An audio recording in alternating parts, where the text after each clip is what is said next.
Welcome to Permission to Kick Ass, a podcast about leaving self-doubt in the dust, punching fear in the face, and taking bold action toward your biggest dreams. I'm Angie Coley, and let's get to it. Hey everyone, it's Angie Coley, and welcome to Permission to Kick Ass. With me today is a special guest. This is my friend Carolynn Ananian, and she is a fellow copywriter. This is my background as an entrepreneur, direct response marketer. She works for one of the biggest financial publishers in the United States. The really cool thing about Carolynn is that she is my go-to when I am freaking the fuck out, because we have a way of getting to the bottom of problems when we're talking together and being able to quickly figure out, maybe I'm overreacting. Yeah, I'm overreacting. Okay. Or no, that other person really needs to get it together. So we wind up on the phone talking about crazy situations, stressful situations, big, scary goals coming up, and talking each other off the ledge so we can keep moving forward. And I couldn't think of a better person to join me today. So welcome to the podcast, Carolynn.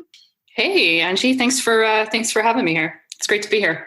So we were talking before the podcast. You and I both have a shared history as entrepreneurs, right? We did a little bit of freelance and then we took jobs and we both had a little bit of a freak out over, oh my God, what are they going to think of me as an entrepreneur if I took a job? And so I want to hear a little bit about your journey as a freelancer, as an entrepreneur, as a copywriter. I did a million things after college. I really did not know what I wanted to do. So I tried a bunch of different jobs in a bunch of different industries. I was one of the few people among my friends who did not go to grad school. All my friends were going to grad school right after college. And I thought, I don't know what I want to do, so I think I should just get a job. I ended up bouncing around for a couple years, and there was a point where I was actually bartending, and right, which is weird because I think of myself as an introvert. I love people, however, so that's kind of like an ironic thing there. I like to call it an ambivert because I've done my stint bartending too, but definitely get peopled out. Yeah. The way I see it is, I heard a great definition. Introverts, it's not that you're shy, it's that you regain energy by being alone. And that's totally me. But I still love people. And when I started bartending, I discovered I was actually really good at sales. Long story short, through my network, I learned about copywriting, and somebody said, why don't you do this? There's like a future in it. Because hospitality kind of has an end date. And I got in the door at several jobs here and there. And right off the bat, I started freelancing. And there came a point, I did that for about 4 years. And then I remember calling you up because I said, I think I need to get a job. And the job that I have now, I'm working at one of the biggest financial publishers in the US, and I'm loving it. But I almost felt like I was betraying myself, like betraying somebody. Like, I don't know, is there an entrepreneur code of honor or something? There's a board. They approve whether or not you get the label of entrepreneur. Yeah. So I had a very circuitous path to get here. And it's funny, I still think of myself as an entrepreneur, even though I'm not. I have a boss and I have a day job, but I still have an entrepreneur's mindset, and it has definitely come in handy for where I'm at. So that's the broad overview, but I can speak a lot to, the first thing I would say about entrepreneurship is there are no hard and fast rules. Absolutely. I mean, a lot of people ask me where I went to school for learning copy, learning marketing, and I wind up telling them, so I was laid off from the Oprah Winfrey Network. Yeah. And then I read a book and decided I was a copywriter. And that's all she wrote. I mean, that's how a lot of people in our industry start. They just decide they're a copywriter, but that's just the beginning. And I mean, a natural inclination toward either sales, like you mentioned, when you were a bartender, or writing, or persuasion, or all of the above, is a great foundation for a copywriter, especially since we tend to we write in natural voices instead of super grammatically correct. Oh yeah, fuck that. Oh yeah. When they enter this field, I almost recommend people not have schooling because they're going to have to unlearn all of the bad habits said loosely, of this grammatically correct AP style, whatever have you.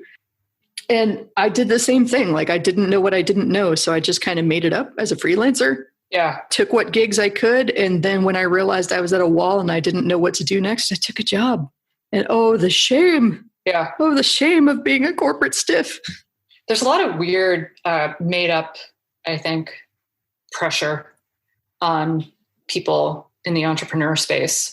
I think if you want to be an entrepreneur, not everyone does, and that's a totally valid decision. But if you do and you're ready for it, that's cool. And if you don't, and there's other paths you want to take, or it takes you a while and it takes you a while to get there, that's okay too. I remember, one of the reasons I actually decided to get a job was because I realized only through experience just how hard entrepreneurship was. And I'm not saying it's, obviously a lot of people do it, but I went too early. Yeah, because I think a lot of people make that mistake. Like they get really excited by the idea and they jump in whole hog, or, like me being laid off, I didn't really have much of a choice. There's a lot of made up stuff about entrepreneurship, a lot of pressure about what it should be. And there are a lot of people out there that think that entrepreneurship is like, I wake up one day and I decide I want to start a business, and then I sit down and I make this plan, and then I execute on the plan, and it all goes according to plan, and then success. And when you start digging into the background stories of some of the most successful entrepreneurs of our time, you hear lots of stories about people living in their car, people begging, borrowing, sometimes stealing to support the dream, and just these setbacks and these missteps and these mistakes. And that's the kind of stuff that I love talking about, because that's the messy side of success that everybody loves to skip to. Yeah. I'm reading a book right now you might enjoy called Late Bloomers. Have you heard of it?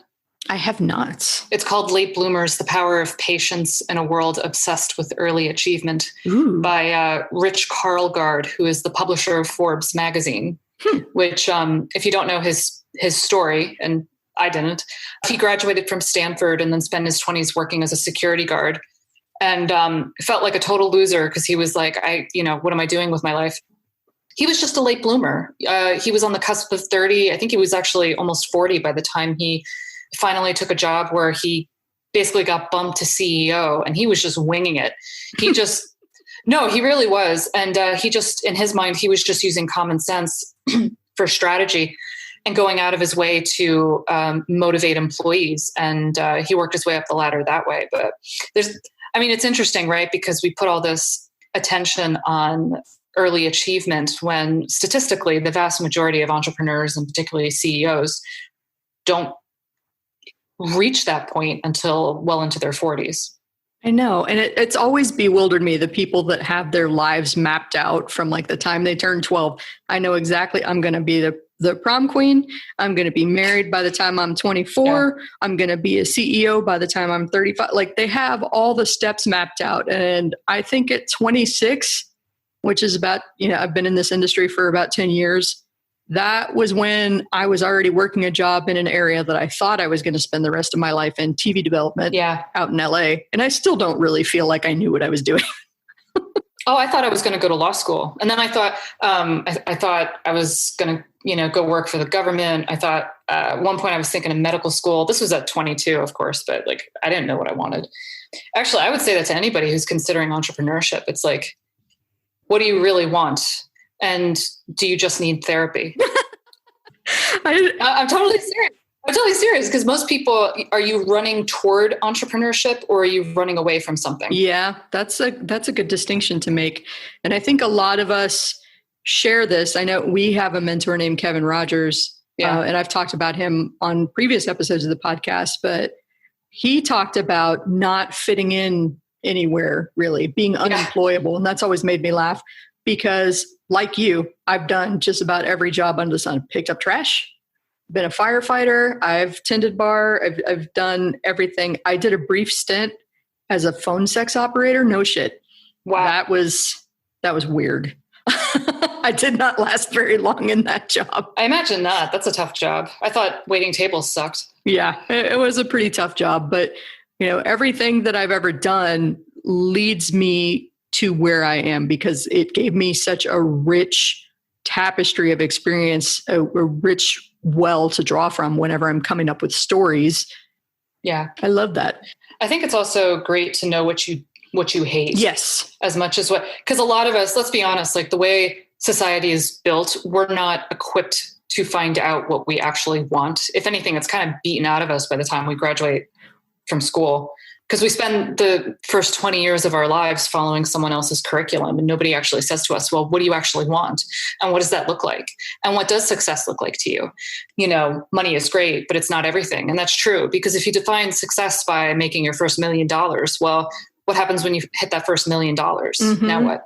Oh, that's such a great point too. I'm so glad that you said that, because there's so many people that they have a vision for their future, that person that has their whole future mapped out that I still don't understand. And they get to that vision of success. And one of two things usually happens. One, either it doesn't match what their expectation was and they're disappointed. It doesn't look, they didn't cross the finish line into happiness and they're wondering, what the fuck? Yeah. Or they realize, okay, so I achieved all the goals. Now what? Yeah. Oh shit. Like, just because I crossed the finish line doesn't mean like I'm sailing into happy land for the rest of my life. Like, you still got to actually do things. So now we have to move the goalposts, try for another big goal. And so the journey goes. And like, that's why I wasn't kidding when I said, do you really want to be an entrepreneur or do you need therapy? Because I think a lot of us, people who do go into entrepreneurship, we haven't really mapped out what does success mean to us? What are the metrics? Mm-hmm. I remember the first time I had my first big month when I was working for myself. And I was so proud. I took a screenshot of my bank account. I couldn't believe I made this much money. And it was cool and everything, but the allure kind of wore off by the next month. And I said, to myself, well, now what? Mm-hmm. So I really had to start mapping out, what did I really want? Because money is great. Don't get me wrong, but it's like, okay, how do you know that you're living the kind of life you want? And that's when I started. The reason I went in-house somewhere was because I realized the way I define success is I become really freaking good at what I do. Yes. And that is honestly, that is harder to do when you're self-employed, especially at the beginning, because you have a lot of proving yourself to do. So you don't necessarily, there's just so much you're learning. You're learning the craft itself, in my case, copywriting, but you're also learning how to run a business. You have to be really good at both your art as well as the art of, as well as business. There's no room for screwing either up. So you have to get really, really good. And that's just going to take time. Yes. And you're going to make mistakes. You're totally going to make mistakes. And that's hard. And it's not going to be the end of the road when you make mistakes. It's not going to be the end of the road. But I realized that, to get back to my earlier point, it wasn't just like making money. It was, I wanted to become really freaking good at what I do. I wanted to work with the top companies in the world as a copywriter. For that, I needed a ton of experience. So it made sense at that point to go in-house. And one of the other things I wanted, because thinking lifestyle, I wanted a lot of autonomy. So I went to work with people who appreciate someone like me who has an entrepreneurial mindset. And that's what I mean. It doesn't have the rules of entrepreneurship. It doesn't have to be either or. You can have a day job and work for a boss who appreciates someone with an entrepreneurial mindset who fixes problems. Absolutely. And I think that's a good distinction to make, because running a business is an entirely different way of thinking. Yeah. Because it's less about making choices in your area of expertise, which is what an employee does all day, every day, mm-hmm. right? You know what you know, you're here to do a job, and you can get down to making these calls and playing in your genius zone, basically. As a business owner, you have to be kind of outside all of that and keep an eye on how many people you're talking to that you could potentially get into a contract and you could help them. You have to keep an eye on expenses and incoming revenue and operations. Oh yeah. God, I sucked at that so much. And then, on top of that, can we just be honest? I mean, it's just us and the internet, right? Yeah. The whole wide internet. Yes. Especially you creative entrepreneurs that are going out there freelance. You are not going to spend all of your day taking pictures or drawing or designing or writing or doing voiceover recordings. You're going to spend maybe 25% of your time in your zone of genius and the rest of the time running a business, because that's what's required of you. Nobody else is out there looking for clients for you or filing your taxes for you. And I don't say all that to scare you, because all of this is figure outable, and literally hundreds of thousands of people have figured out how to do this before you, and you can absolutely figure out all the steps here. But there's a learning curve, and sometimes you just need to go focus on the craft and get really good at the craft so that you're confident in that when you step out and learn how to get good at the business. Our friend Abby Woodcock said recently, there's like this, I don't know what she called it. It was like a sweet spot, but it's when you're getting good at the craft, but you still suck. But she said your taste hasn't yet caught up to your talent. So you can look at something and go, that is really good. And then you look at your pile of shit that you've just created and go, wow, I'm not there yet.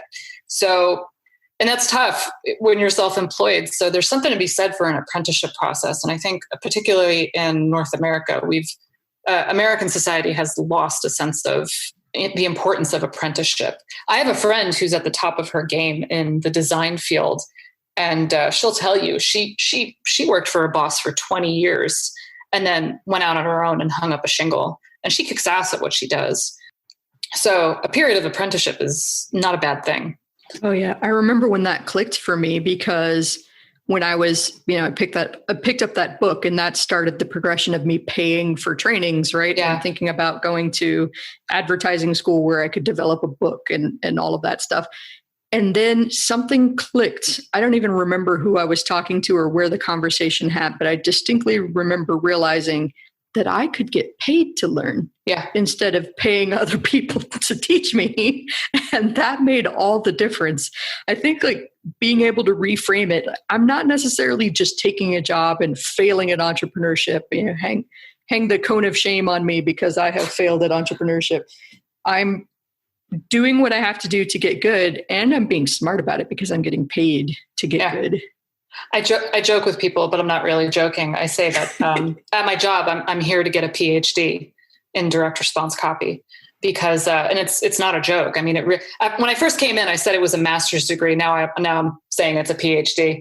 I upgraded because there's just so much involved. And, my way of thinking is the entrepreneur's mindset. You have to constantly be thinking about what will move the needle for me. Because earlier we talked about, how do you define success and what are your goals? And if you're not specific about that, and if you're not sure of what you're running to, because you should be running towards something, not away from something. Yeah. But if you're not sure of how you define success, for me, it's becoming a kick-ass copywriter.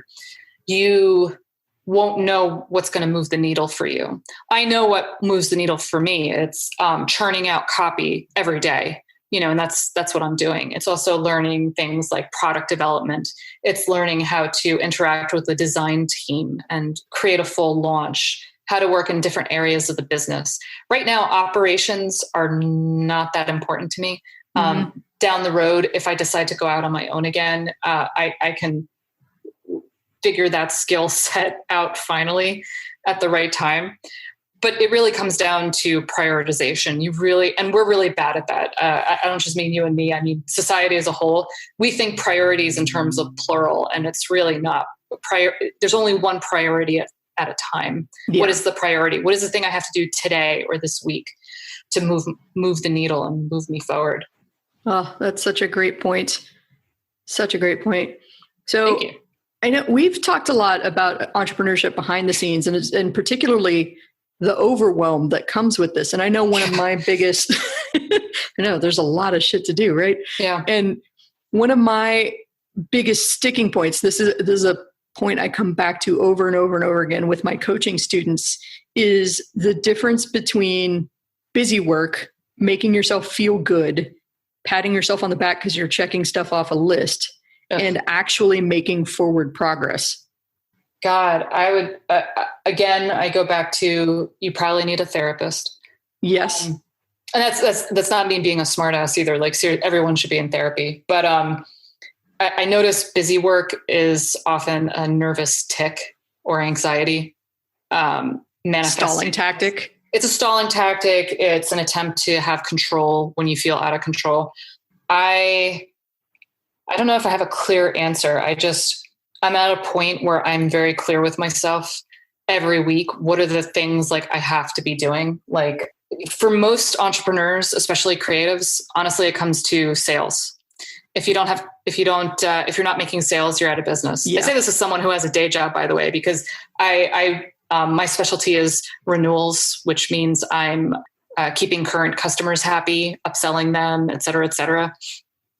So for me, it was get really freaking good at writing emails and writing sales pages and constantly making sales and nailing deadlines. I'm pushing a new project out the door on average every 3 days. Wow.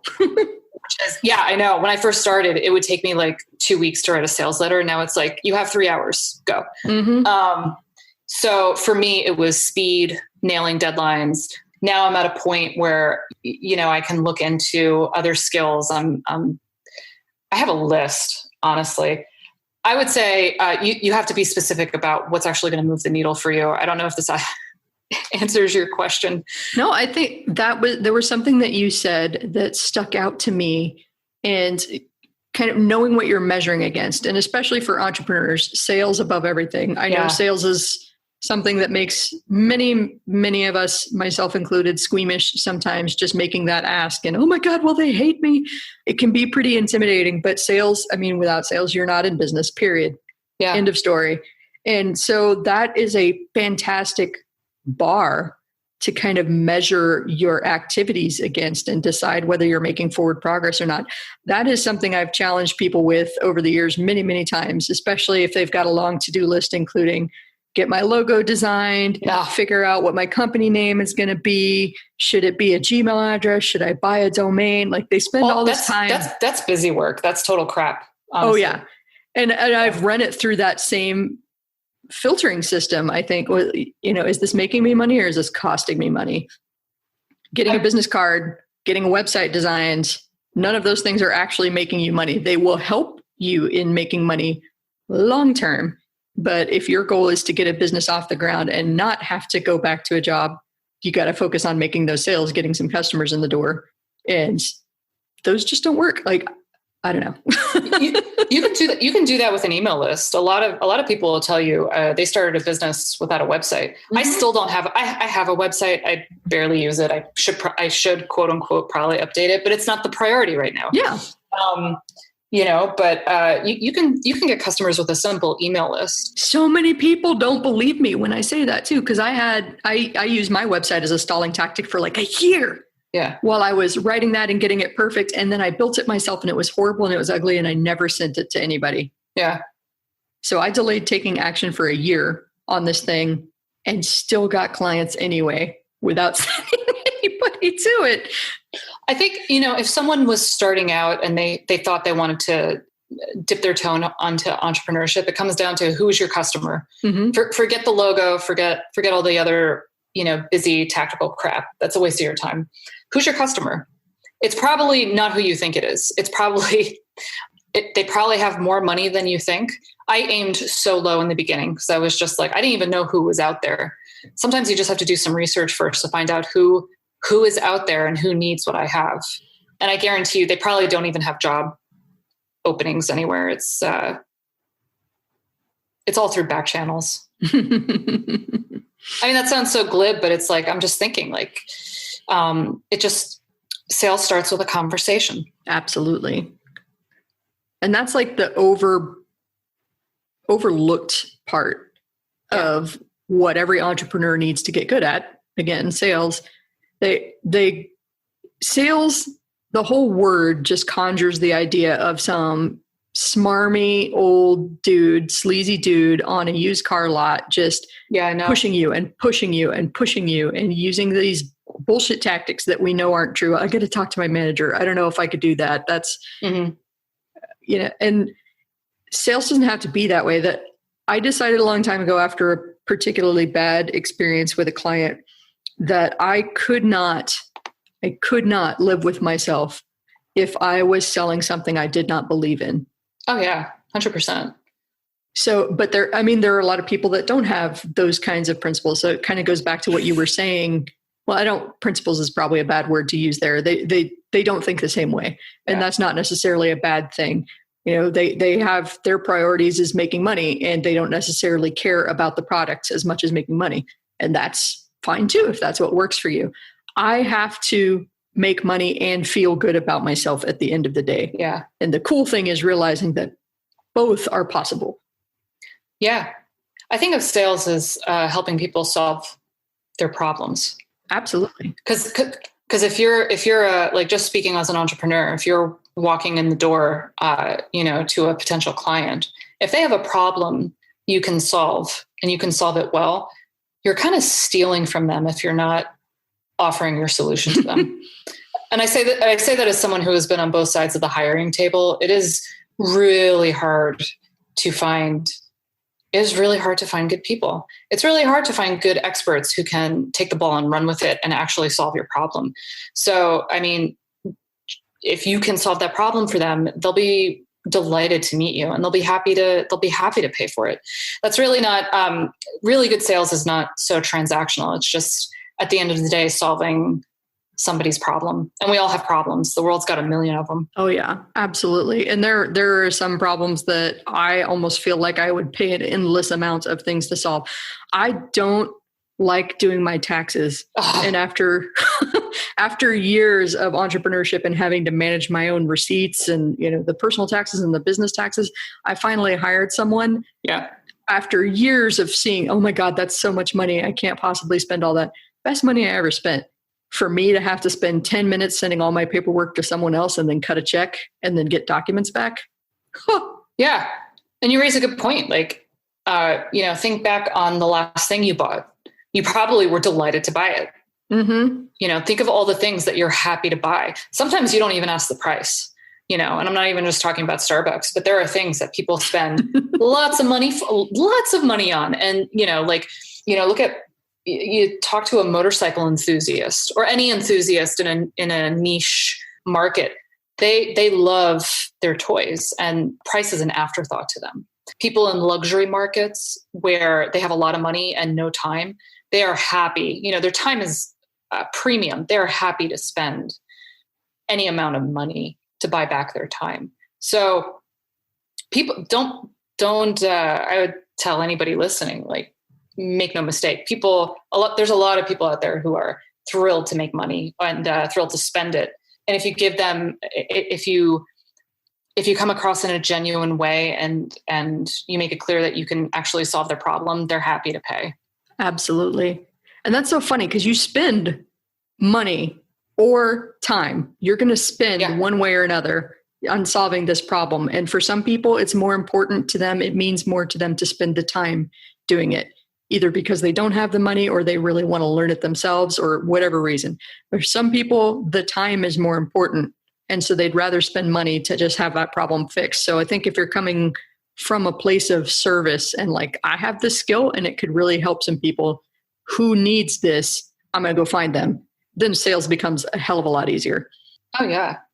There's a lot of people that I pay for to take something off my plate because there's a lot of things I just don't do well. I don't do taxes well. I have an accountant. There's a lot of services I'm very happy to pay for just to take it off my plate. Because you can always make more money, but you can't make another minute. Oh, that's such a good one too. I think sometimes it's really easy. And I come from a background with a single mom with 3 kids. So I know. So penny pinching. To this day, mac and cheese with cut up hot dogs is still a comfort food of mine. And so many people look at me grossed out, but poor kids know. Poor kids know. It's amazing. Kraft mac and cheese with hot dogs. I know what it's like to decide every dollar and how it's going to be spent well in advance, just so that you can make it through the week and have more money than month left over. But this kind of goes back to what we were talking about with entrepreneurship being a different way of thinking. Yeah. Because exactly like you said, you can't get more time. You can't make more time. You can't buy more time. You can only decide which time is yours to spend and which time you're going to buy back and let somebody else help you. That's why that is totally true. And that's also why I would recommend anyone interested in entrepreneurship think about how to move the needle in such a way that they can shave years off their learning curve. For me, that meant going in-house and working for some of the top names in the business. I was also really struck by this book by a really smart guy called Cal Newport. And his book is So Good They Can't Ignore You. And he talks about, he calls it career capital. It's really leverage. How to gain so much street cred, essentially, in your career that you can write your own ticket. And that's at a point, when you get to that point, you can, it's much easier to go out and hang up your own shingle or, parlay it into your own business, just do whatever you want. But it's more than just the money. It is about the time. It is about choices, ultimately. Do you have a lot of choice and autonomy in your life? Because I know a lot of entrepreneurs that, they work crazy hours and they don't have a life. I don't know. I mean, I don't know. Maybe they enjoy doing that. That's not sustainable long term. I know it wouldn't be for me. And that's not my ideal life situation. For me, it's about choice. How am I really living the time that I have? And am I getting to spend it with people that I really care about? And am I able to do interesting, meaningful work that's making an impact on the world? Absolutely. Wow, that was a pretty powerful talk. That was my graduation speech. Thank you. Thank you for coming today. We didn't exactly stick to the script about stuff that we were going to talk about, but man, the way that conversation went, I thought was phenomenal. So was that good? Yeah, that's amazing. So Carolynn, you have a script now? Yeah. So Carolynn, for anybody that wants to check you out, do you have a website or anywhere people could look you up? I do have a website, which again is barely used. I have Ananian.com. That's CANANIAN.com. Or they could reach out to me on LinkedIn. I'm not hard to find. Thank you so much for being on the show with me, Carolynn. I appreciate the hell out of you. Oh, it's a pleasure. I appreciate you too. This is fun. So that is it. Another awesome episode of Permission to Kick Ass on the books. If you want to know more about the show, if you want to know more about me, Angie Coley, and the mission I'm on to help entrepreneurs punch fear in the face and do big, bold things, then head on over to permissiontokickass.com. That is all one word together, permissiontokickass.com. Make sure to sign up for my email list so that you know whenever there's a hot, fresh, and ready podcast episode out for you. And also on Mondays, I like to send out a little newsletter called Kick Monday's Ass. I'm sure you're totally surprised by that. So thank you for being here with me today. I'm Angie Coley. Make sure that you share this with a friend that needs to hear this message today. Like it, share it, comment wherever you're listening to this today, and let's go kick some ass.